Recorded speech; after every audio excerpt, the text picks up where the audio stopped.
So here's a famous one, and I love this one. This is Robert Downey Jr. And if you don't know who he is, he's a Hollywood actor. He's a really successful actor.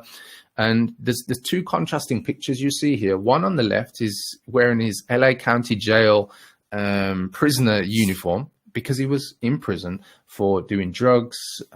He was a drug addict. He was speeding, alcohol, various different addictions. Yeah. And there's a contrasting picture on the right hand side, which is him, say about 15 years later, where he's in a leading role for a big Hollywood blockbuster franchise, Marvel, cast as Iron Man. Yeah.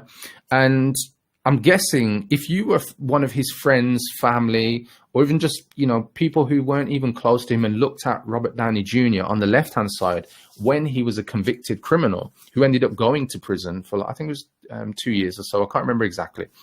And perhaps some of you can correct me on the length of the term in jail, but that's not the important thing here. If you were one of his friends, family, or just people who were aware of him at that time, perhaps you would have said, he'll never change. He'll always be a drug addict. He'll always be a criminal. He'll always reoffend. Yeah. Imagine if you were that type of person around him or just aware of who he is at that time. And that's what you said. Yeah.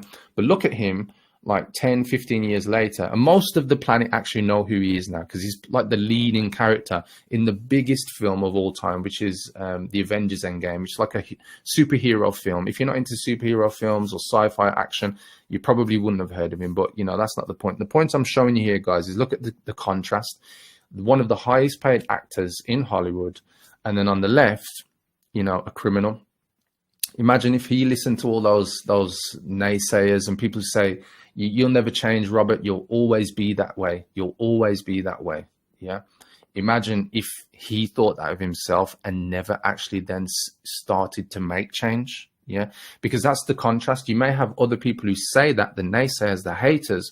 But what happens if you continue to believe that and you compound that belief that I'll never amount to anything, and therefore you do stay at the same level in life and never go to that next level?